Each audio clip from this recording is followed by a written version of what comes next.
আর আমার 95 জন ভাই, যাদের আমরা ছাড়িয়ে আনতে পেরেছি অনেক কষ্টে। আমি এটা জানতাম না, কয়েকজন খুঁড়িয়ে খুঁড়িয়ে হাঁটছিলেন, সবাই নয়। আমি জিজ্ঞেস করলাম, খুঁড়িয়ে খুঁড়িয়ে হাঁটছেন কেন? তারা বলতে চায়নি।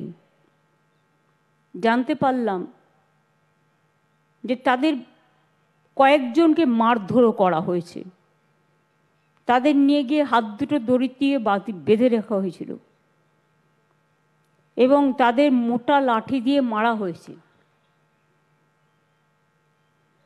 ওনাদের একটা লঞ্চ এখানে চলে আসে, লঞ্চ না ট্রলার বাংলাদেশের। অনেক সময় কি হয়, জলের মধ্যে না সীমানা ঠিক করতে পারে না, পথ হারিয়ে যায়, ঝড় হলে পথ হারিয়ে যায়, ভুলে যায়। কিন্তু আমরা বারণ করব মহাজনদেরও, এবং বিশেষ করে যারা এই ট্রলারে যাতায়াত করেন মাছ তোলার জন্য, আপনারা কখনোই আমাদের সীমানার বাইরে যাবেন না। তাতে মাছ উঠলে উঠবে, না উঠবে, আগে জীবন বাঁচবে। জীবন বেঁচে থাকলে অনেক মাছ পাবেন। এই যে 2 মাস জেলে ছিলেন, তাতে আপনার পরিবারদের কষ্ট হয়নি, আপনাদের কষ্ট হয়নি, যারা মার খেয়েছেন তাদের কষ্ট হয়নি। একটা অনিশ্চিত ভবিষ্যতের দিকে আপনারা গেছিলেন। তারপরে বাংলাদেশের ট্রলার ইতিমধ্যে প্রায় মাসখানেক আগে আমাদের সীমানায় ঢুকে পড়ে। কিন্তু তারা অসুস্থ হয়েছিল, আমরা তাদের ভালো করে চিকিৎসা করাই এবং তাদের আমরা খুব যত্ন করে রেখেছিলাম এবং তাদের আমরা ফেরতও দিয়েছি। তখন ওরা বুঝতে পারল যে আমাদের লোকও তো ওখানে আটকে আছে। দুদেশই মৈত্রীর বন্ধনে আবদ্ধ থাক, এটা আমি নিশ্চয়ই চাই। কিন্তু এই যে ওদের ট্রলারটা আটকে ছিল, আমরা কিন্তু সম্পূর্ণ সাহায্য করলাম। অসুস্থ হয়েছিল প্রচণ্ড,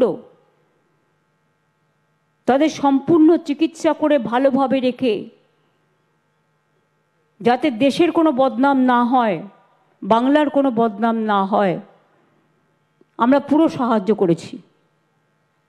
আমরা ব্যাপারটা গভর্নমেন্ট অফ ইন্ডিয়াকেও অনেকবার জানিয়েছিলাম। তারপরে আমরা নিজেরাও কথা বলেছিলাম বিভিন্ন সোর্স মারফত। মাঝিরা আমার মৎস্যজীবীরা কেমন আছেন প্রতিদিন আমরা খবর রাখতাম। তারপরেই 2 দেশের মধ্যে একটা আদান প্রদান হয়।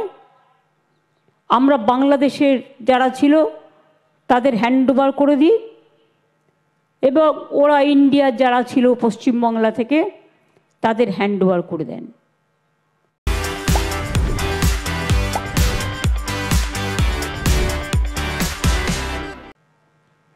এবং তারপর আমরা কি করে খুঁজে পেলাম জানেন?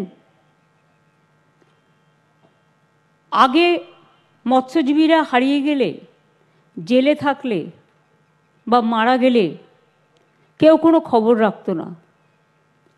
কিন্তু আমাদের সরকার আসার পরে আমরা একটা ওদের আইডি কার্ড দিই, মৎস্যজীবী কার্ড। এই কার্ডটার গুরুত্ব হচ্ছে, যদি কেউ মাছ ধরতে গিয়ে কোথাও হারিয়ে যায়, কোথাও ডুবে যায়, কোথাও অন্য জায়গায় চলে যায়, আমরা কিন্তু সঙ্গে সঙ্গে তাদের ট্র্যাক করতে পারি।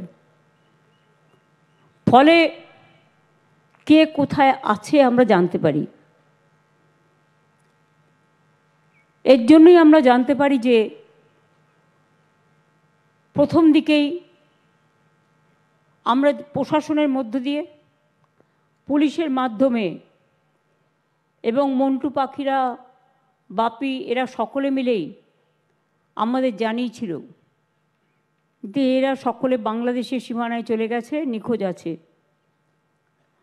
আমরা তখন খবর করতে শুরু করি। তখন আমরা দেখতে পাই ওদের ডিটেন করে রাখা হয়েছে পুলিশ স্টেশনে। আমরা দুই দেশের সাথে যোগাযোগও রাখি।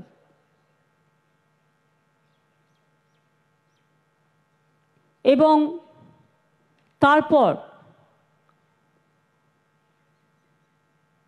আমার এটা বলা উচিত হবে না বলে বলছি না, একটা লোক পুলিশ স্টেশন থেকে যাতে জেলে থাকতে পারে অন্তত যতক্ষণ ফেরত না আসছে, তার ব্যবস্থা করেছিলাম আইনের সাহায্যে।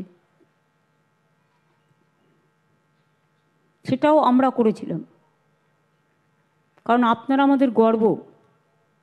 আজকে বলুন তো, আপনারা যারা এখানে এসছেন ফিরে, এবং আপনাদের পরিবার পেছনের দিকে বসে আছে, আজকে তাদের মুখে হাসি ফুটেছে। যতক্ষণ আপনারা ফিরে না আসছিলেন, আপনাদের মুখগুলো ওরা দেখতে না পাচ্ছিল, ততক্ষণ ওরা একটা গভীর চিন্তায় মগ্ন ছিল। কি হবে কি হবে, একটা অনিশ্চিত ভবিষ্যতের দিকে তাকিয়েছিল। আজকে আপনারা খুশি যে আপনাদের পরিবার পরিজনরা ফিরে এসছেন, তারা বাড়ি ফিরে যাবেন। একজন জলে ঝাঁপ দিয়েছিল বলে আপনারা দেখলেন, মারা গেছেন। এবং তার পরিবারকে আমরা 2 লাখ টাকা তুলে দিলাম।